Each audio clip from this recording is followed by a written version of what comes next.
Hola, buenas tardes para todos. Ya daremos inicio a la capacitación que tenemos prevista para el día de hoy.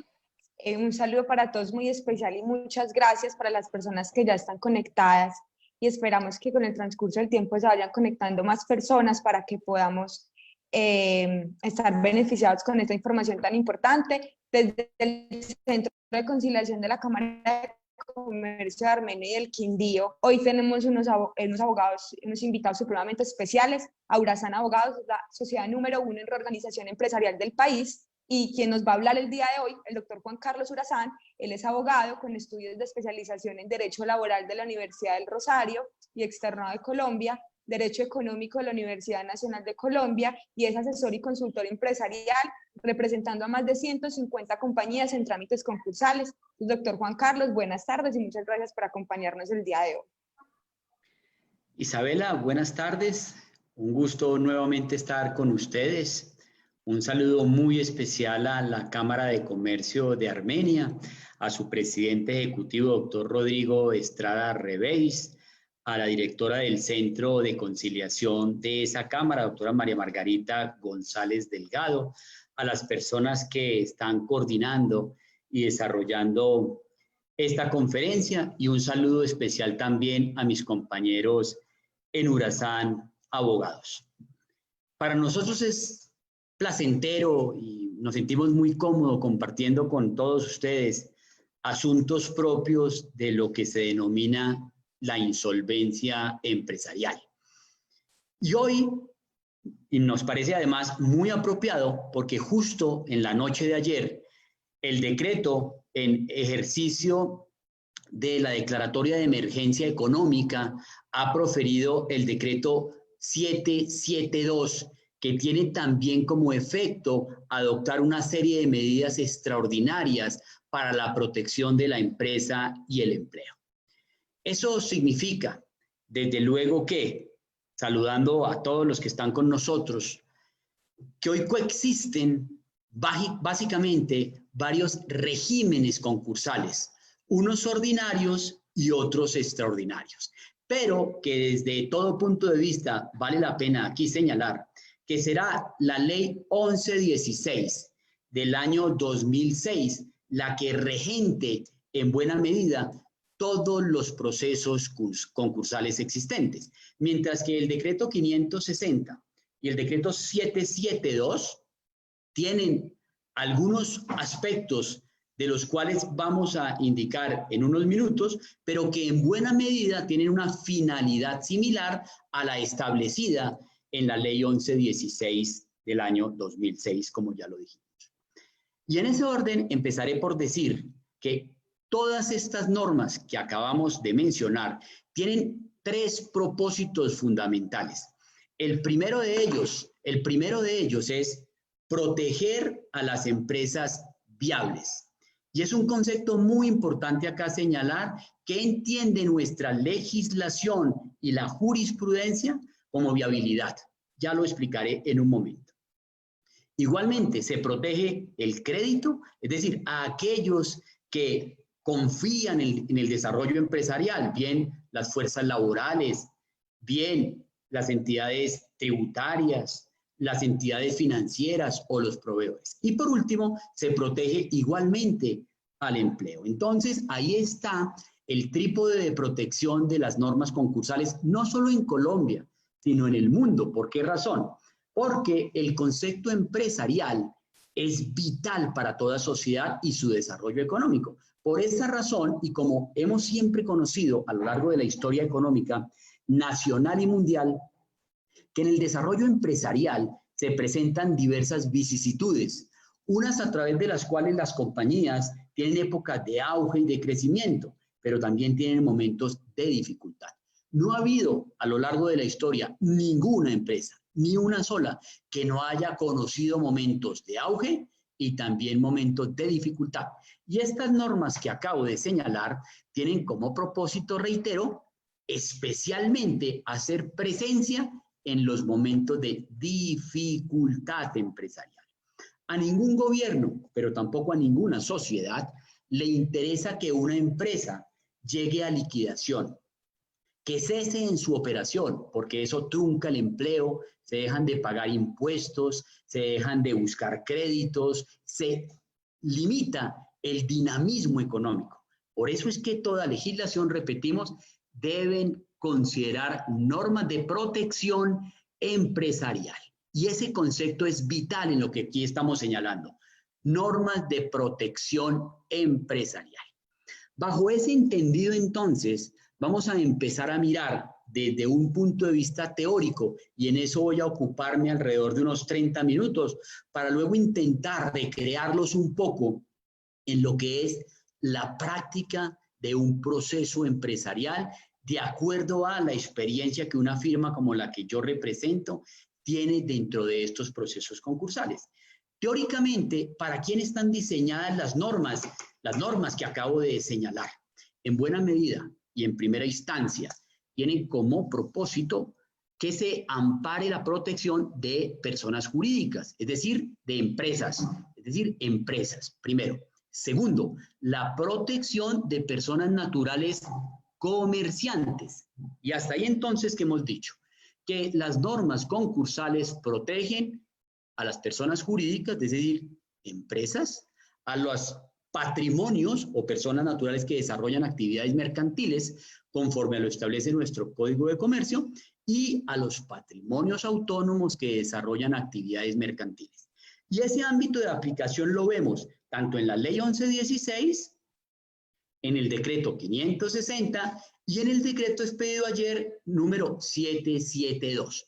¿Qué dice especialmente el Decreto 560 y el Decreto 772 en torno al ámbito de aplicación? Que se podrán acoger a estos procesos los deudores afectados por las causas que motivaron la declaratoria de emergencia económica. Entonces eso nos pone en la primera disyuntiva, y es poder identificar si, conforme a lo que acabo de señalar, todas las empresas que cumplan con los presupuestos de admisión concursal que yo los voy a explicar, se pueden acoger a esta clase de procesos concursales, o solamente aquellos que se vieron afectados a partir de marzo, cuando se declaró la emergencia económica y cuya cesación en el pago de sus obligaciones se da justo en ese momento. Entonces tendríamos dos situaciones a saber.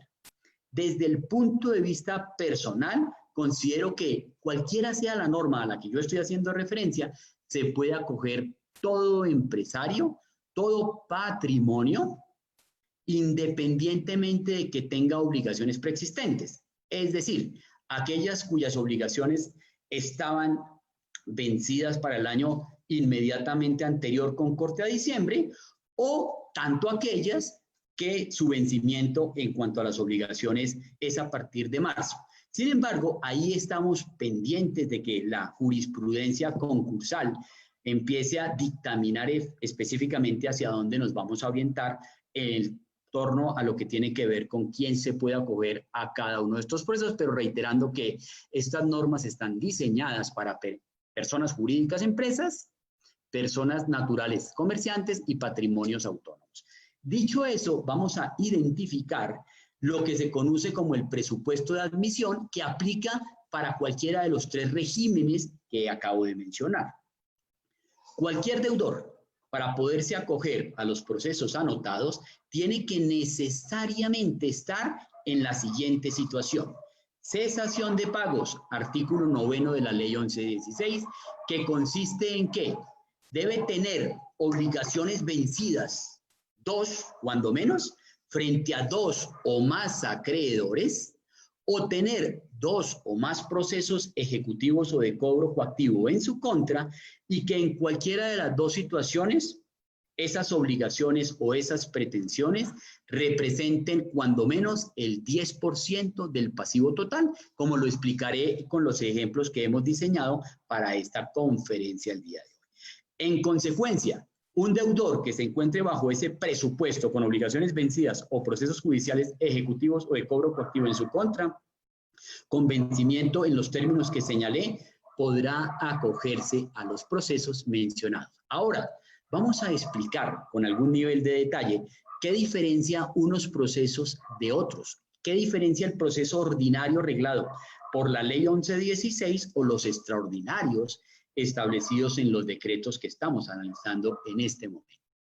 En términos generales, las diferencias son sustanciales en cuanto a tiempos, procedimientos y etapas. ¿Qué quiero con eso significar? Que un proceso ordinario, desde cuando se radica una solicitud concursal, es decir, cuando quiera que el deudor ha considerado que de manera responsable puede acogerse a un proceso de estos porque la compañía es viable, y acá hago mención al concepto de viabilidad como aquel a través del cual toda empresa o patrimonio puede tener dificultades, pero tiene la capacidad de generar recursos, de desarrollar contratos, de pagar una serie de obligaciones. A eso nos referimos cuando hablamos del concepto de viabilidad. Una empresa viable será aquella que tiene la capacidad, repetimos, de producir ingresos, más allá de que pueda llegar a tener dificultades. Entonces, cuando se toma la decisión responsable y se ha preparado la documentación exigida en el artículo 13 de la Ley 1116, que igualmente irradia y aplica para los decretos que acabo de mencionar y que corresponde a la siguiente información. Estados financieros de los 3 últimos ejercicios, para el caso que sería de una empresa que se fuese a acoger a un proceso de reorganización en el mes de junio, entonces debería presentar estados financieros 3 ejercicios anteriores, 2017, 2018, 2019, más los estados financieros al mes inmediatamente anterior de una presentación, es decir, con corte a mayo. Adicional a esos documentos, deberá presentar, repito, para cualquiera de los procesos a los que estamos acá haciendo referencia, una memoria explicativa de las causas de crisis, que no es nada distinto a aquella relación de causas, de motivos por los cuales el patrimonio se encuentra en una situación de dificultad. Y las memorias de crisis o estas causas tienen unos denominadores comunes. Básicamente, el más importante de todos es aquel a través del cual se ha dicho y se ha considerado que cuando una empresa está en una situación de crisis que pueda ameritar que se deba acoger a un proceso de insolvencia, ya por sí solo el empresario no podrá salir avante de esa situación de insolvencia, sino que requerirá del apoyo, del concurso de sus acreedores para que entre todos puedan superar esas causas de crisis. Ese es el tercer documento al que he hecho referencia. El cuarto es el plan de negocios, que es ese documento transversal a través del cual el empresario y su grupo asesor consideran cómo van a enfrentar las causas de crisis, cómo las van a superar. Entonces, acá habrá que ser lo más innovadores posibles, reajustarse, adecuarse a unas nuevas condiciones económicas. Todo plan de negocios es cambiante, es dinámico, debe contemplar los nuevos cambios que se presentan, deben evaluar las situaciones del mercado, de la competencia, de la operación.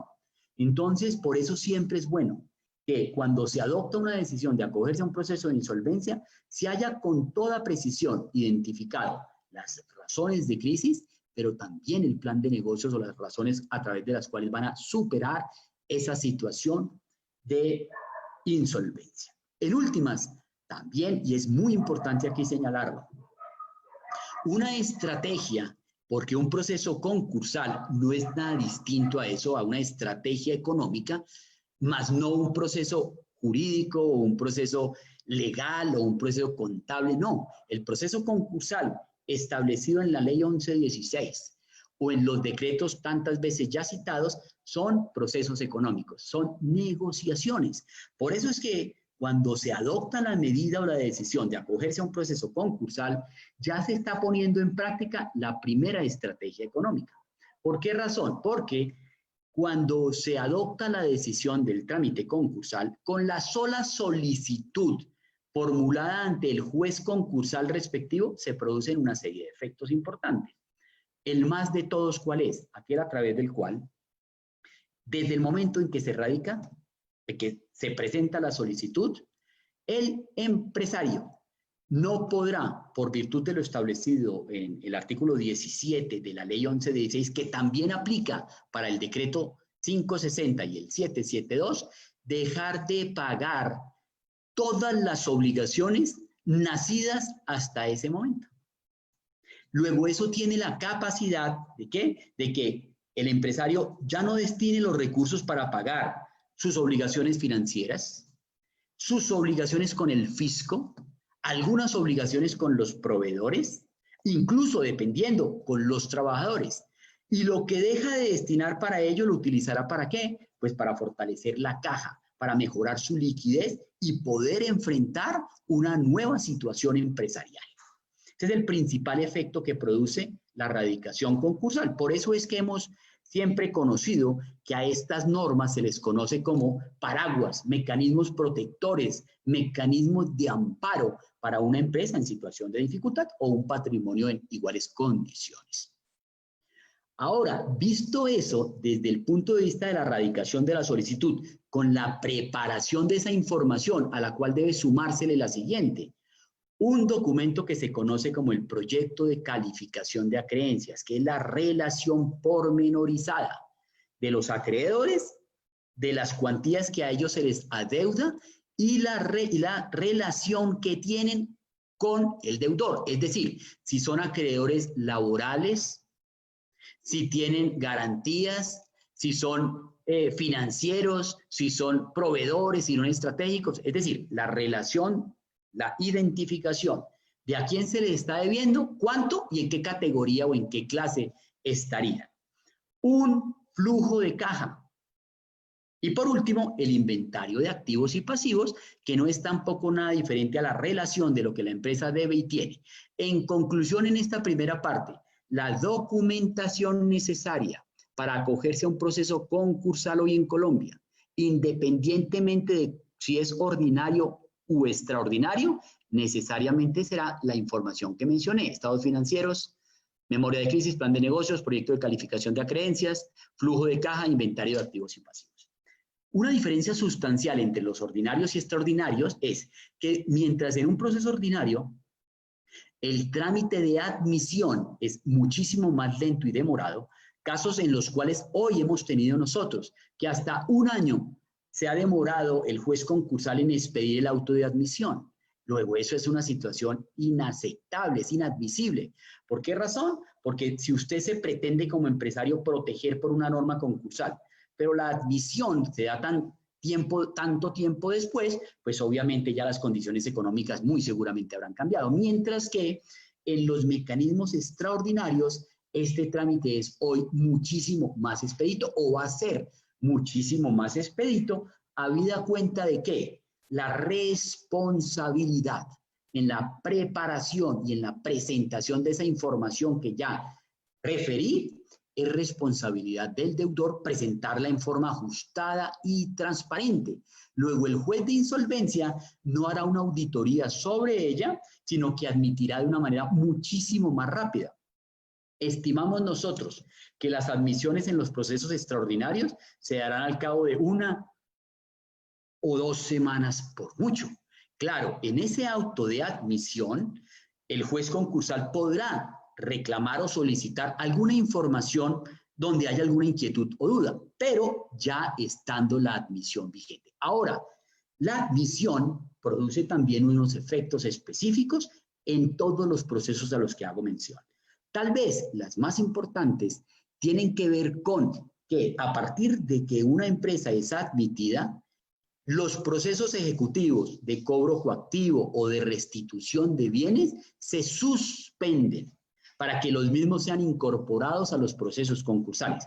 Y si hay medidas cautelares, con recursos retenidos, esos dineros sean entregados al deudor para que puedan fortalecer su operación. Y aquí me voy a permitir hacer un breve paréntesis para señalar lo siguiente.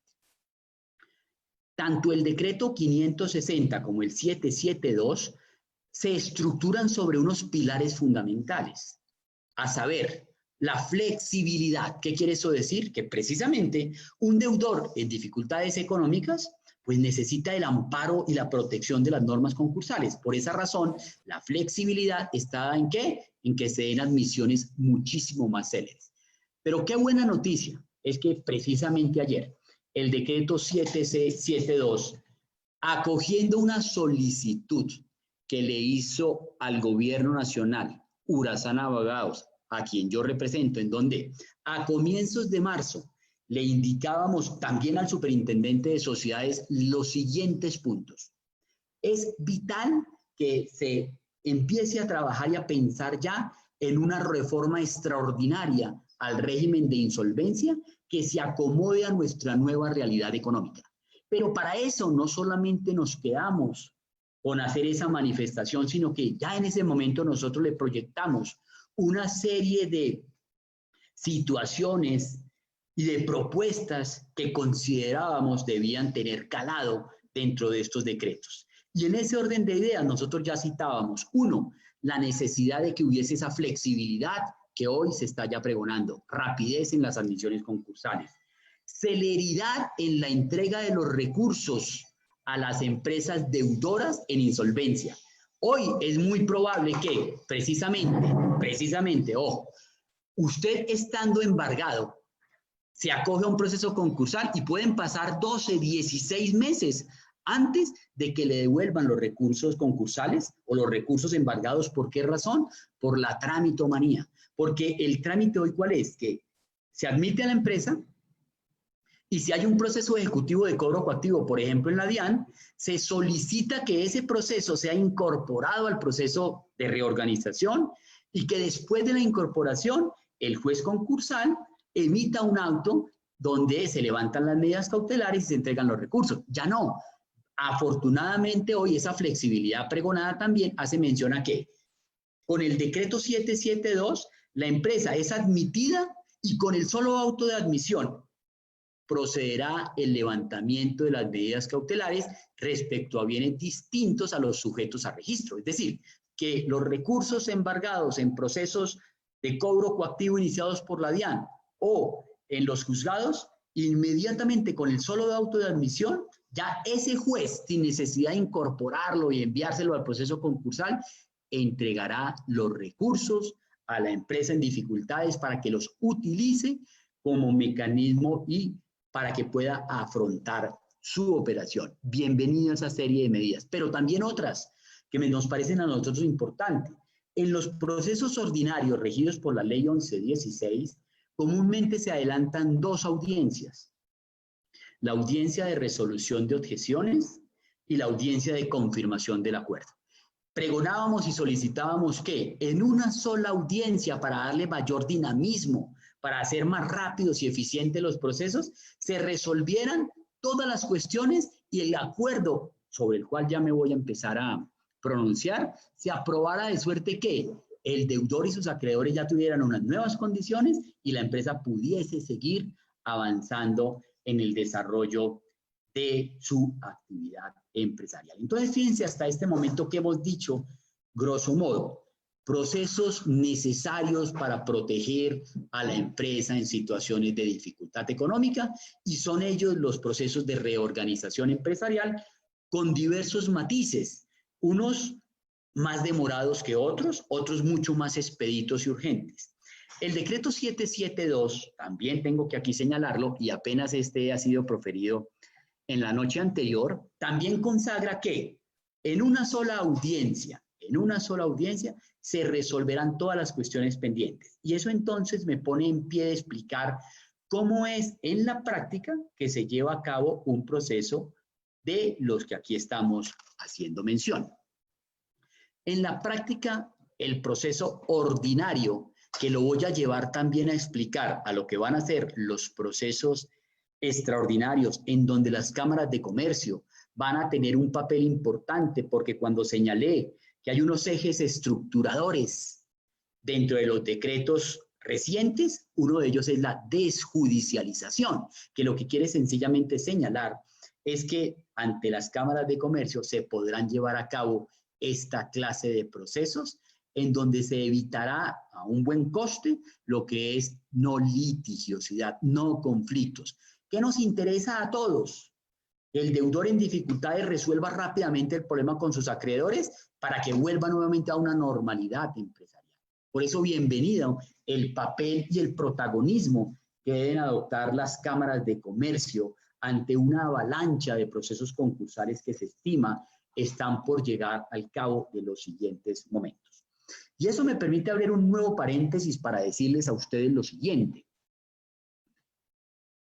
En España y en otras legislaciones del mundo es obligación que el deudor que se encuentre en cesación de pagos deba necesariamente acogerse a un proceso concursal. En Colombia no es una obligación, pero debería ser la decisión más responsable, seria y planificada de cara a cuando se está presentando la cesación de pagos, el incumplimiento de las obligaciones del empresario. Para eso se han desarrollado lo que se conocen como la sintomatología de la insolvencia. Es decir, ¿cuándo un empresario puede advertir que se encuentra en dificultades económicas?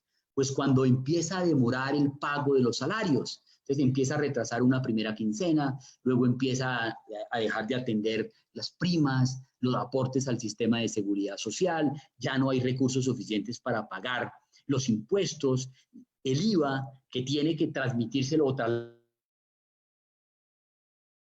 al gobierno especialmente, lo utiliza para poder afrontar su situación económica, es decir, como capital de trabajo, pues desde luego ya está en una situación de insolvencia. Entonces deberá evaluar si el camino más benéfico para él y sus acreedores es el proceso concursal recuperatorio. Y en ese orden, cuando se adopta esa medida de manera, repetimos, responsable, lo mejor que es que justo para esos momentos uno ya tenga claridad, absoluta claridad de qué estrategia va a utilizar. Ya lo dije con antelación. Una estrategia es ¿cuál? Acogerse a un proceso de estos, pero deben ir acompañado de más estrategias. ¿Cuáles? ¿Cómo plantearle a los acreedores una verdadera estrategia de pago de las acreencias que estaban vencidas? Pues esos son puntos importantes, vitales en toda decisión empresarial. Entonces, retomando el capítulo de que, bienvenido que el gobierno, algunas de las medidas y de las proyecciones que hacía Urazán Abogados hayan sido tenidas en cuenta dentro de estos decretos, que son flexibilización, entrega de recursos expeditos para la empresa en dificultad, beneficios tributarios. Esas son verdaderas medidas protectoras para los empresarios. Ahora, volviendo a lo que es la práctica de un proceso concursal, bien un proceso ordinario o bien uno extraordinario, señalemos lo siguiente. Empresa que se encuentra, empresa que tiene una situación de preinsolvencia, necesariamente debe preparar la información ya advertida. ¿Cómo se trabaja? ¿Cómo nosotros proyectamos siempre una situación como esta? Cuando quiera que hemos ido consultando y resaltando aquí, es el momento para hacerlo, que también hay asesores en insolvencia que debemos destacar y son reconocidos, transparentes, honestos, que hacen una gestión encomiable dentro de todos los procesos a los que se les encarga. Entonces, lo que en lo particular hacemos es, lo primero es, cuando quiera que nos consultan, es presentar una solicitud de información en donde se revisará cómo está esa empresa en la parte legal, en la parte contable, en la parte administrativa, en la parte operativa, en la parte financiera. Ahí debe uno tomarse un tiempo para analizar esa información. Luego solicitamos unos estados preliminares, unos estados financieros preliminares para evaluar desde ese momento cuál va a ser la estrategia para presentarle a los acreedores. Y es bueno ahí que todos ustedes tengan presente lo siguiente. La experiencia de un asesor, no solamente el que se dedica a la insolvencia, sino a cualquier otro campo en la vida, pues debe tener unos soportes y unos fundamentos.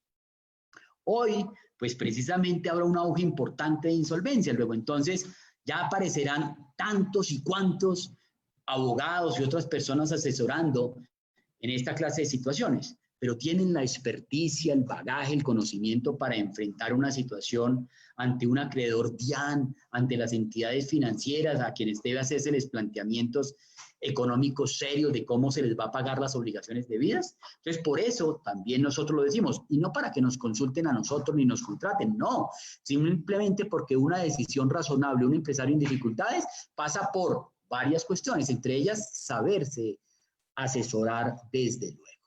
Entonces, una vez evaluada esa información a la que hice referencia hace algunos minutos, lo que viene seguido a ello es precisamente la presentación de una solicitud concursal que reúne toda una documentación, una preparación de la misma, donde ya se han evaluado las diversas estrategias. Y ya, cuando usted tiene la decisión tomada, señor empresario, lo más común cuando está bien asesorado es que ya, en buena medida, sepa para dónde va su proceso, cómo va a terminar su proceso, porque aquí no hay tiempo de especular con la empresa, con el patrimonio, con las obligaciones debidas a terceros, no se puede improvisar. Lo mejor es precisamente tener estrategias claras y definidas de hacia dónde yo quiero llevar la empresa, hacia dónde voy a orientar el pago de mis obligaciones. Entonces la estrategia debe estar ya diseñada desde un inicio y no irla trabajando a medida que va pasando las etapas de los procesos de insolvencia, porque seguramente así menos posibilidades de éxito tendrán los procesos recuperatorios. Y también es bueno aquí advertirlo.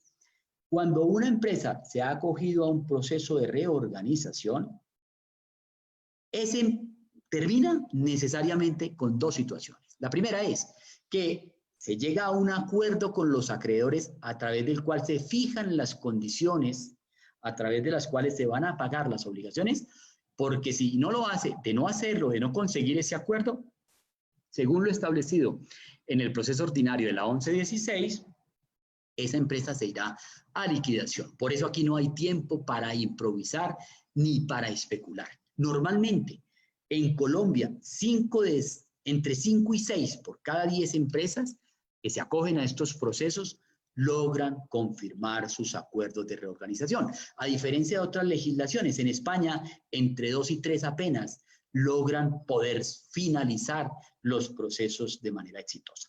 Retomando lo que es la práctica de un proceso concursal, una vez se revisa la información, se presenta la solicitud concursal con los efectos que ya dije, que es no pagar, no conciliar, no transar obligaciones nacidas hasta ese momento, viene lo que es la admisión concursal, admisión que ya señalé que en los ordinarios son muchísimo más lentas, mientras que en los procesos extraordinarios son muchísimo más céleres y rápidos. Entonces, ya ubicados en lo que es una admisión concursal, haciendo también un breve paréntesis para ilustrarlos acerca de que en el decreto 772 se ha indicado que todo deudor que tenga activos hasta 5.000 millones de pesos, 5.000 millones, perdón, escúchenme, 5.000 salarios mínimos legales vigentes, es el tope. Hasta ese porcentaje, hasta ese valor, todo deudor necesariamente ya quedará condicionado a presentarse, cuando quiera que se adopte esa decisión, a los procesos recuperatorios que se denominan hoy, en virtud del decreto 772, procesos de insolvencia abreviados. Es decir, que una empresa cuyos activos estén por el orden de los 4.400 millones de pesos, que equivalen a 5.000 salarios mínimos o menos, ya quedarán encasillados en los procesos abreviados, que ya explicaré cuáles son las etapas de ese proceso en particular. Entonces, hemos visto ya que, según el ejemplo que venimos trabajando, que ya estamos admitidos dentro del proceso concursal. Y con la admisión también se producen una serie de efectos, básicamente comunicativos, judiciales y de órdenes. Los comunicativos es que el deudor deberá comunicarle a los acreedores, a los juzgados, a las notarías, a las cámaras de comercio, el inicio del proceso de insolvencia. Mientras que, y esta también es una situación que vale la pena aquí comentar, el decreto 772 le impone una carga a los acreedores. Tendrán la obligación de verificar, de analizar, de conocer la información radicada por el deudor. Lo que no pasa en los procesos ordinarios, donde la carga en buena medida de llevar a cabo el proceso, en esa parte inicial, le corresponde al deudor. Ahora no, ahora el acreedor, los acreedores también deberán estar al frente y conocer la información que se vaya desarrollando dentro del proceso concursal. Aclarado ese punto de los 5.000 salarios mínimos, que nos parece a nosotros muy importante, porque hoy, en consecuencia, todo pasivo inferior a 4.400 millones de pesos tendrá que acogerse a este proceso, que ya lo voy a empezar a explicar con un poco más de detalle. Admitida la empresa y cumpliendo con esas obligaciones comunicativas, de información a los juzgados, que las medidas cautelares, los embargos queden ya a disposición del juez concursal, que haya entrega de recursos para el empresario en dificultades y que tuviese esos recursos, repetimos nosotros, embargados, viene una etapa fundamental en cualquiera de los procesos que estamos aquí, lo que tiene que ver con la presentación de un proyecto de calificación de acreencias distinto al inicialmente que yo hice mención. Recordemos, cuando se radica la solicitud, se presenta la relación de mis acreedores debidamente clasificados. Pero también, después de admitido, dentro de los 2 meses siguientes en los procesos ordinarios y dentro de los 15 días siguientes en el proceso abreviado que advierte el decreto 772, se deberá presentar ese nuevo proyecto. ¿Y por qué razón?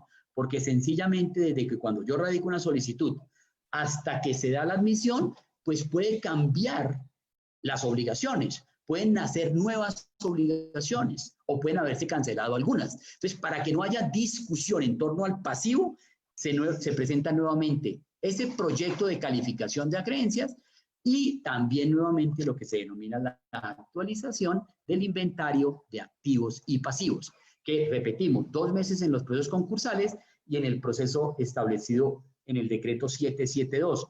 Recuérdelo, proceso de insolvencia abreviado, el término se reduce. ¿A cuánto? A 15 días.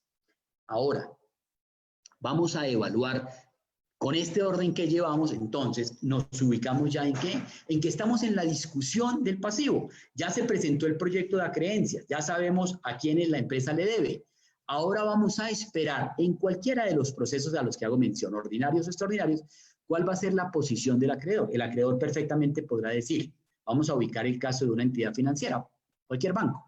Le dice, no, mire, a mí me han relacionado una obligación de 150 millones de pesos, pero resulta que no son 150, sino son 200 o es distinto. Entonces, ahí puede formular lo que comúnmente se denomina una objeción. Luego de eso, de presentar las objeciones por parte de los acreedores, cuando quiera que haya lugar a ellas, entonces viene una etapa de negociación, de conciliación. Inicialmente ese papel lo asume el deudor y el acreedor que ha objetado, o los acreedores que han objetado, para que entre ellos de manera inicial se entre a discutir y se pongan de acuerdo frente al valor real adeudado. Pero bien puede pasar que no se pongan de acuerdo, que sigan las discrepancias, que éstas se mantengan. Entonces, en el proceso ordinario, cuando ello ha ocurrido, se llevará a cabo lo que comúnmente conocemos como la audiencia de resolución de objeciones, cuyo propósito central es precisamente que el juez concursal, bien sea la Superintendencia de Sociedades, bien sean los jueces civiles del circuito, o bien ahora las cámaras de comercio, asuman el rol de resolver esas discrepancias de suerte que quede fijado el valor real adeudado por parte de esa empresa en situación de dificultad. Eso en el proceso ordinario. Y en tiempos, ¿a qué estoy haciendo mención en este momento? Desde la solicitud hasta la admisión en un proceso ordinario, vamos a hablar aproximadamente de 3 meses. Desde la admisión hasta cuando viene el tema de la discusión del pasivo y esa audiencia a la que he hecho mención, perfectamente ya pueden haber transcurrido 9 meses, 12 meses, incluso más tiempo. Pero en cambio, en los procesos establecidos, el decreto 560, negociaciones de emergencia, mientras en el decreto 772, que va de la mano con este último que acabo de señalar, las cosas varían en tiempos, porque repetimos, la solicitud la acompaña una admisión muchísimo más expedita y rápida, y luego, a partir de que se abre ese momento, el deudor tiene un espacio de tiempo de 3 meses. ¿Para qué? Para presentar el acuerdo de reorganización debidamente votado, que ya voy a empezar a señalar. Entonces, y me devuelvo nuevamente para que ustedes entiendan con precisión todo lo que estamos intentando aquí explicar. Cuando ya se ha llevado a cabo la audiencia de resolución de objeciones en los procesos ordinarios, el espacio de tiempo que tiene el deudor para presentar un acuerdo a través del cual señale, repito, cómo va a pagar sus acreencias es de 4 meses. En los que acabo de mencionar, extraordinarios, el espacio se reduce a 3 meses.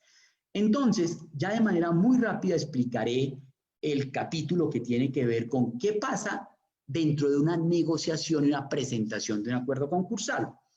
Cuando se llevó a cabo la audiencia de resolución de objeciones en los procesos amparados o al amparo de la ley 1116, entonces habrá que conocer cómo quedó el pasivo de la empresa y empezar a formular un acuerdo, presentar unas fórmulas de arreglo con los acreedores en torno a cómo vamos a llevar a cabo el pago de las creencias calificadas.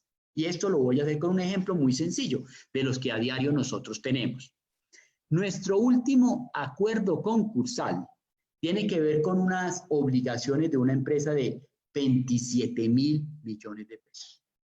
Para ese caso, entonces, evaluamos muy bien cómo estaba construido el pasivo, a quién se le debía en mayor medida. Había obligaciones laborales de 3.000 millones, obligaciones con la DIAN de cerca de 7.000, con entidades financieras cerca de 14.000 y el resto con los proveedores. Entonces empezamos a hacer las negociaciones con todos ellos. Obviamente eso se hace en forma individual preferiblemente, y fuimos presentando una fórmula de pago de cómo pagar esos 27.000 millones, para lo cual destinamos un tiempo de 10 años,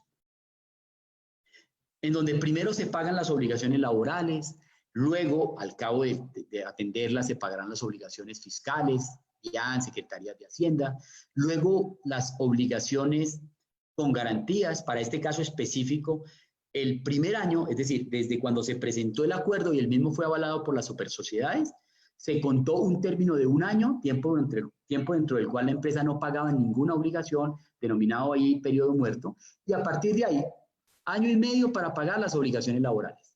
Pagadas estas, 2 años para pagar las obligaciones con la DIAN, 4 años para pagar las obligaciones distintas garantizadas y las restantes en alrededor de 3 años para completar algo así como los 10 años que acabo de mencionar. Eso en últimas es la estructura de un acuerdo concursal. ¿Por qué razón obtenemos el apoyo de un acreedor o no lo tenemos? Sencillamente porque hay que saber plantear estrategias de negociación y a nadie le conviene que la empresa se vaya a liquidación. Luego, entonces, por eso hay que saber utilizar esos elementos para llevar a cabo las mejores negociaciones. No nos interesa, no debería interesarle al deudor hacer uso de esta clase de procesos para perjudicar, para afectar, utilizarlo de manera fraudulenta en contra de los acreedores. No. Cuando se utilizan los procesos concursales de manera transparente y equilibrada, buscando precisamente el equilibrio entre deudor y acreedores, es cuando en mayor medida se alcanza poder decir que de 6 empresas o un poco más incluso a veces pueden lograrse los concursos y los buenos acuerdos. Siendo nuevamente prácticos, presentamos el acuerdo al que acabo de hacer mención y entonces en un proceso ordinario nos citan, después de esos 4 meses que quiero insistir acá, será de negociación y de presentación del acuerdo. Cuando ya se lo presentamos al juez, viene una segunda audiencia, que es la de confirmación del acuerdo, en donde el juez concursal, que para este caso es la Superintendencia de Sociedades, lo que hace es un control de legalidad frente a los términos y las condiciones pactadas en ese acuerdo. Y si el acuerdo cumple con las reglas establecidas en el artículo 31 de la ley 1116, entonces será confirmado y empezará con posterioridad su ejecución conforme se haya pactado. Vamos ahora, esto que acabo de señalar, a explicarlo desde el punto de vista de los decretos 560 y 772, en donde especial atención tienen las cámaras de comercio, porque, repito, también van a ser protagonistas dentro de esta clase de procesos concursales. Entonces. Doctor, disculpa, tenemos varias preguntas antes de que des ese enfoque, porque justamente están alineadas como al tema. Entonces quisiera compartir para que la audiencia que está esperando respuesta pueda obtener una aclaración al respecto. Entonces no sé si te las pueda mencionar. o si prefieres que las hagamos al final. Yo creo que es más procedente, y lo que comúnmente acostumbramos es que terminamos nuestra intervención y luego abrimos un espacio para resolver todas las preguntas que a bien nos quieran formular. Perfecto. Muchas gracias, muchas gracias. Entonces, en la práctica, ¿cómo tienen que funcionar esta clase de procesos al amparo de los decretos citados? Recordemos que apenas se han presentado un par de ellos. En consecuencia, todavía están ávidos de que se presente todo el desarrollo frente a esta clase de procesos, pero que afortunadamente nosotros ya los podemos proyectar en el tiempo. ¿Por qué razón? Porque precisamente los decretos hacen mención específica a muchas de las normas establecidas en la 1116. Luego entonces tenemos ya un marco de aplicación que nos puede servir mucho para el ejercicio que a continuación voy a plantearles, y podría ser el siguiente caso. Recordando que en los procesos abreviados, a ellos acudirá deudor cuyos activos sean iguales a 5.000 salarios mínimos legales vigentes o inferior a esa cifra. Entonces, estando en situación de dificultad, cumpliendo con el presupuesto de admisión de que tiene obligaciones vencidas por más de 90 días, mínimo 2, o procesos ejecutivos, que preparó toda la información establecida en el artículo 13 de la ley 1116, que presentó el trámite y fue acogido muy rápidamente porque así lo señala el decreto. Entonces, a partir de la admisión, tendrá que también cumplir con una serie de obligaciones. Comunicarle a los acreedores, comunicarle a las entidades judiciales, comunicarle a cámaras de comercio. Entonces, el caso de la empresa A se presentó al trámite concursal ahorita a partir de finales de junio. Tiene procesos ejecutivos en su contra en donde tiene 300 millones de pesos retenidos. Pero también tiene un proceso de cobro coactivo porque dejó de cancelar el IVA. Entonces tiene 50 millones retenidos o 100, los que tenga. Entonces, ¿cómo funcionará? Que con la admisión, que va a ser muy rápida, inmediatamente con ese auto se le entregará, se le comunicará a el juzgado respectivo, a la DIAN o a la entidad que lleve el proceso, para que de manera inmediata se le entreguen los recursos a ese empresario en dificultades. Fue una gran ventaja entonces en comparación con otra clase de procedimientos, especialmente los ordinarios, donde son muchísimo más lentos. Ahora, admitidos, la empresa a la que estoy haciendo mención, entonces, empezará una fase urgente ¿de qué? De negociación con sus acreedores. Empezará a evaluar también cómo presentarle la información, los flujos de caja.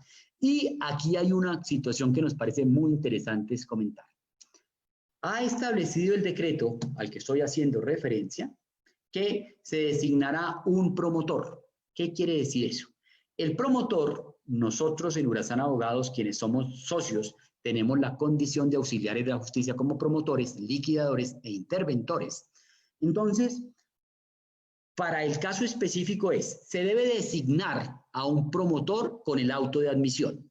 En los términos que dice la ley 1116, así expresamente lo señala el decreto 772. Luego, entonces, según eso, quiere decir que la regla general es que se designará como promotor al representante legal de la empresa que se acogió al proceso de insolvencia, porque así lo establecen las normas, repito, esa es la regla general.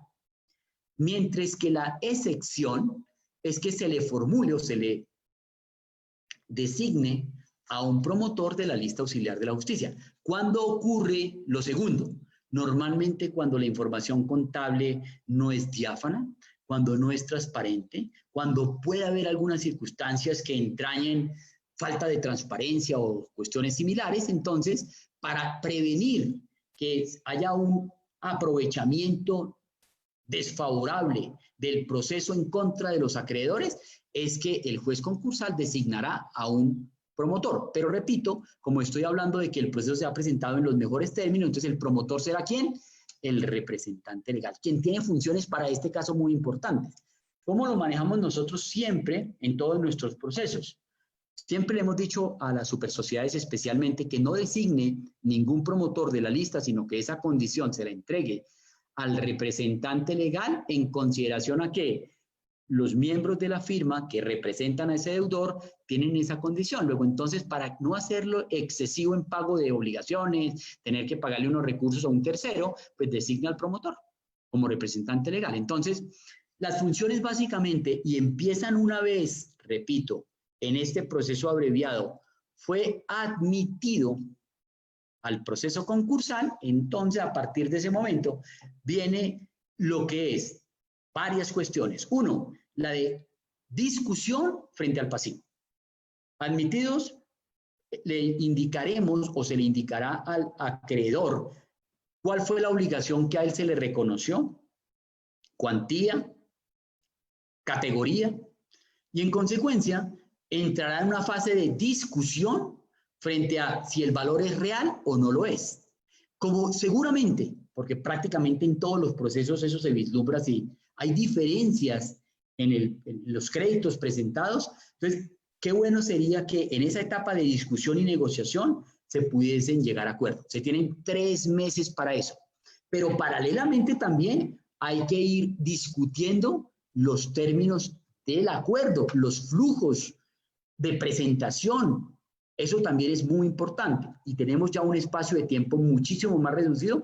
Por eso es que hoy la estrategia es vital, tenerla establecida desde el inicio del proceso y no especular con el paso del tiempo sin saber para dónde va la empresa. Definido el proceso concursal, entrada a la discusión frente al pasivo, trabajando lo que tiene que ver con las fórmulas de cómo se va a pagar ese pasivo, que para el caso del que estoy exponiendo, supongamos que es una empresa que tiene un pasivo de 3.000 millones de pesos, entonces tendrá que tener claro qué fórmula le va a presentar a sus acreedores de cómo les va a pagar esos 3.000 millones de pesos. Tiene, repetimos nosotros, apenas un espacio de tiempo muchísimo más corto. Ahora, en la práctica, ¿cómo funcionarán las reuniones que trata el decreto 772? Dice la norma que una vez empiece o desde la admisión y empiece ya lo que tiene que ver con la discusión frente al pasivo, se adelantará una reunión entre el deudor y sus acreedores, especialmente aquellos que presentaron reparos en contra del pasivo. Ahí, entonces, habrá lugar a discusiones frente a ese punto y terminado ello, se le deberá presentar al juez de insolvencia un informe por parte del promotor en donde se señale pasivo total, objeciones presentadas, objeciones acordadas o conciliadas y, por supuesto, las que no fueron acordadas, para que ahí sí entonces se cite a una audiencia en donde se discutirá y se resolverá el punto alusivo a esas discusiones frente al pasivo. Y entonces, en el caso de los 3.000 millones, supongamos, interpuso una objeción Bancolombia. No son 150, son 200. La DIAN, no han pagado el IVA del periodo 3 del año 2019. Todas esas diferencias, inicialmente, resuélvala usted, señor deudor, su grupo asesor y los acreedores. Si no se pudo, ahí sí entonces habrá una audiencia para que sea el juez respectivo el que la resuelva, con varias particularidades a saber. En esa audiencia, no solamente se resolverá esas diferencias, sino que también se resolverá el acuerdo que debió habérsele presentado al juez con antelación a esa fecha precisamente. Y eso tiene varias implicaciones a saber. Dice el decreto que el promotor, vamos a ponerle el nombre al representante legal de la empresa cuyo pasivo son los 3.000 millones de pesos, resolvió con Bancolombia porque efectivamente se pusieron de acuerdo en torno a la obligación real de vida. Pero no se llegó a algún acuerdo con la DIAN ni con algún otro proveedor. ¿Qué quiere eso decir? Que el promotor presentará su informe, el representante legal para este caso, en donde diga, mire, con Bancolombia conciliamos, con la DIAN también, o quedó pendiente algo, con un proveedor X, quedó también sometida la diferencia a lo que vayan a resolver en la audiencia. Entonces presenta su informe. Pero en el informe, adicional a todo este punto, debe presentar nuevamente el plan de negocios y las fórmulas de pago que le va a presentar a sus acreedores. Hecho eso, entonces ahí sí vamos a la audiencia. Y en esa audiencia el juez de insolvencia, repetimos, bien Superintendencia de Sociedades, bien el juez civil del circuito o las cámaras de comercio tendrán que necesariamente primero resolver las objeciones, resolver las diferencias. 1. 2. Empezar a escuchar a aquellos acreedores, en particular los que no apoyaron el acuerdo, que presenten sus inquietudes en torno al texto del acuerdo.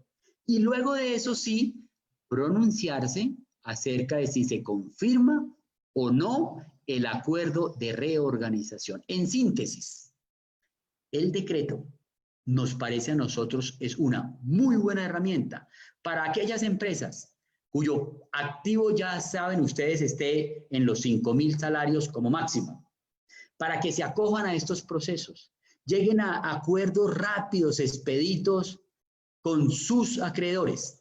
Y eso me pone ya en lo que tiene que ver con algunos otros puntos finales de mi intervención gentil que ustedes han aceptado escuchar. Los acuerdos de reorganización son la columna vertebral de todo proceso concursal. Lo decía ya y lo reitero, no son procesos legales, no son procesos contables, son procesos económicos, negociaciones. En consecuencia, las estrategias deben de estar claras y cantadas desde el comienzo, para llegar a un acuerdo que, repito, es lo más vital de todo proceso de insolvencia. Quien se acoge a un proceso de esto es ¿para qué? Pues para que a través de un acuerdo concursal se fije las nuevas reglas de cómo va a pagar lo que debe. Pero eso me pone en sintonía con otro punto que es determinante dentro de los procesos de insolvencia. No es provechoso, no es lo que mejor conviene a una empresa en dificultades limitarse simplemente a renegociar su pasivo. Para esa empresa que estamos intentando traer aquí como ejemplo, que adeuda 3.000 millones de pesos, si solamente se limita a refinanciar o a reestructurar ese pasivo sin tomar otra serie de medidas, ténganlo por seguro, que llegaremos a los 2 o 3 años siguientes y ya no existe la empresa. O llamará a su asesor a decirle, no tengo con qué pagar en estos momentos. ¿Por qué? Porque todo proceso concursal debe verse en forma integral. Es decir, deben adoptarse medidas transversales en toda la compañía, desde el punto de vista laboral, en donde los trabajadores idóneos y competentes son los que en mayor medida le convienen a la operación empresarial. Pero también se deben fortalecer las áreas comerciales con personal igualmente idóneo. Se debe mejorar la competitividad. Debemos ser financieramente más viables. Y toda esa serie de medidas, disminución de costes y gastos innecesarios, son las que en buena medida, ¿sumado a qué? A un buen acuerdo de reorganización, los que perfectamente podrán decir que la empresa utilizó adecuadamente los procesos concursales. Finalmente, en esta clase de procesos, porque así lo establece el decreto 560 y el decreto 772, se pueden presentar situaciones interesantes como la siguiente, y es, resulta que esta empresa, vamos ahora a ponerle el caso a esta empresa de 3.000 millones, que su principal problema está concentrado en obligaciones financieras. En consecuencia, lo que permite el decreto o los decretos a los que estamos haciendo aquí referencia es que se lleguen a acuerdos por categorías. ¿Qué quiere eso decir? Que solamente la solución se concentre de esa empresa en llegar a un acuerdo entre ese deudor y solamente sus acreedores financieros, dejando por fuera a todos los demás acreedores. O perfectamente, el problema de la empresa está concentrado en obligaciones tributarias con la DIAN, en donde hay a veces pasivos verdaderamente alarmantes.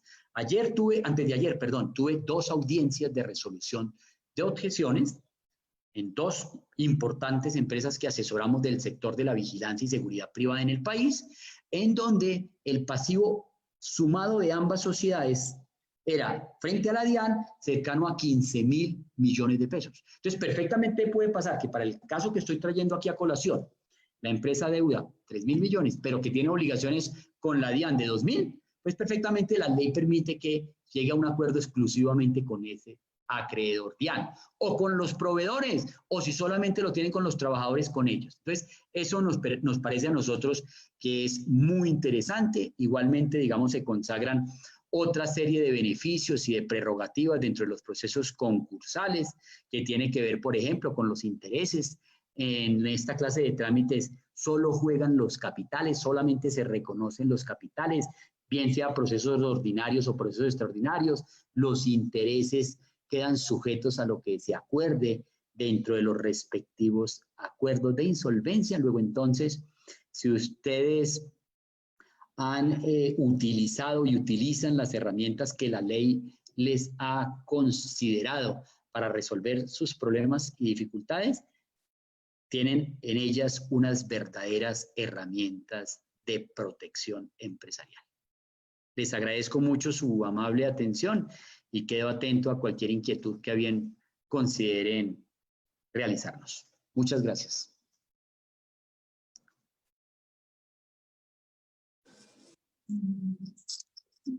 Bueno, doctor, muchas gracias por esta información que nos acaba de dar, supremamente importante para nuestros empresarios. Aquí me han hecho una serie de preguntas, las voy a leer para que las tratamos de responder de manera, digamos, concisa, pero para que no se nos quede ninguna por fuera. Listo. El señor Rodrigo Vallejo Sánchez nos pregunta, el decreto 560 tiene muchas ventajas. ¿Qué hacer si no logra acuerdos con los acreedores en pagos parciales?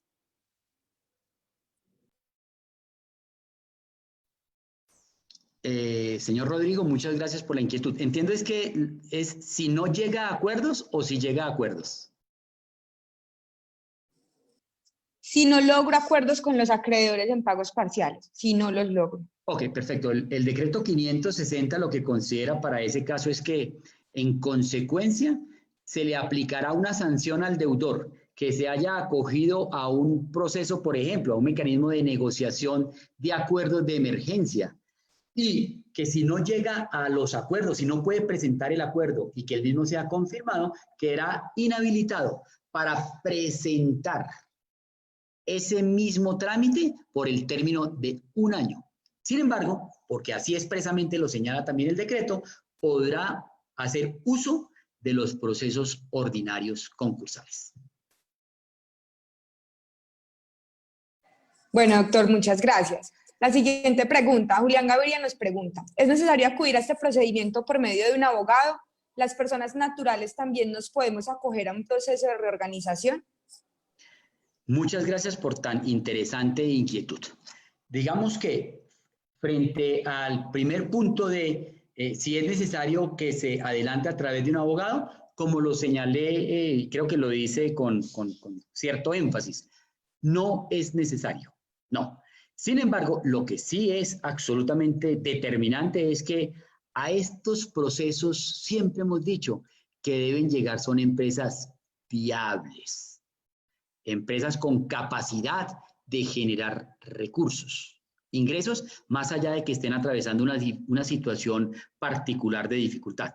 Y claro, como todo proceso, en especial este, y más los establecidos en el decreto 560 y en el 772, tienen una altísima carga técnica. Luego, entonces, desde luego, más que abogados, deben llevarlos a cabo verdaderos estudiosos de estos asuntos, personas que económicamente tengan solvencia para poder presentar una verdadera fórmula de arreglo, para poder llevar medidas a la compañía que correspondan a lo que es una verdadera reorganización integral. Ahora, frente al capítulo que preguntan sobre las personas naturales, digamos que no. Las personas naturales, salvo las comerciantes, que desde luego están dentro del ámbito de aplicación, tienen un marco normativo distinto que está arreglado en el Código General del Proceso. Tienen un mecanismo de negociación de deudas diferente. Bueno, doctor, muchas gracias. La siguiente pregunta. Buenas tardes. Según el decreto 560 y en relación con estos procedimientos, ¿cuál es el papel que tienen las cámaras de comercio? A ver, también muy interesante la inquietud, y entonces señalemos dos cuestiones. La primera es que el régimen establecido en el decreto 560 y ahora con mayor énfasis el 772, descansa sobre varios pilares fundamentales. Uno de ellos, la desjudicialización.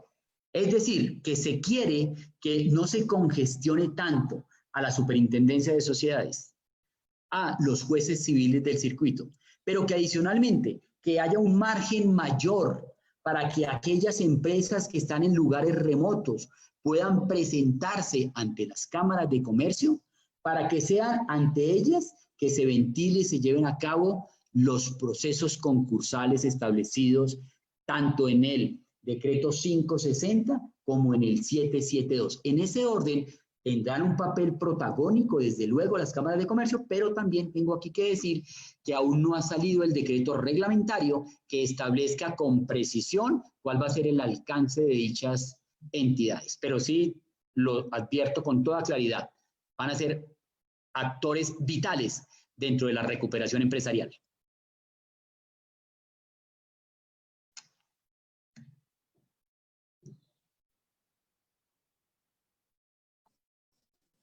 Así es, doctor. Muchas gracias. Esos procesos... Doctor, ¿me escucha la pregunta? No Bueno, no alcancé a escuchar, por favor, me la repiten. Tranquilo. Guillermo Alejandro nos pregunta, ¿estos procedimientos se pueden realizar de manera virtual? Ok, esa es otra inquietud. Espero me estén escuchando. Esa es otra inquietud bastante válida y lo que ha dicho el decreto 772 es que se habilitarán medios tecnológicos para poder hacer mucho más dinámicos los procesos. En consecuencia, se podrán presentar solicitudes a través de unos formatos que estarán próximos a diseñarse. Se utilizarán herramientas virtuales para darle mayor celeridad a los procesos concursales. Así es, se utilizará igualmente lo que es la inteligencia artificial de cara a poder hacer de estos procesos herramientas dinámicas, eficientes y céleres. Listo, doctor. Muchas gracias. La siguiente pregunta, ¿de qué depende que un acuerdo sea exitoso? Esta es una maravillosa pregunta y en ese orden podríamos señalar muchísimas cosas, pero por cuestiones de tiempo me limitaré a las siguientes. Depende de muchos factores. Primero, de la capacidad y la estrategia con la cual el proceso se adopte. La experiencia ha enseñado que cuando el proceso se utiliza para afectar o perjudicar a uno o a los acreedores en general, esos procesos, por regla general, tienden a llegar al fracaso. Y llegan al fracaso a través de qué figuras, que no obtienen el apoyo de los acreedores, luego no hay acuerdo, las empresas se van a liquidación, o que incluso puede pasar que se lleguen a acuerdos, se confirmen los mismos, pero como no se adoptaron medidas transversales al interior de la compañía, entonces esa empresa también no podrá cumplir lo pactado en el acuerdo y llegará a la liquidación. En consecuencia, situaciones como transparencia, buena fe, una buena política de comunicación del deudor hacia sus acreedores, un muy buen asesoramiento, unas estrategias económicas claras y definidas desde un comienzo y un plan de negocios integral son los mejores remedios para enfrentar una dificultad económica empresarial.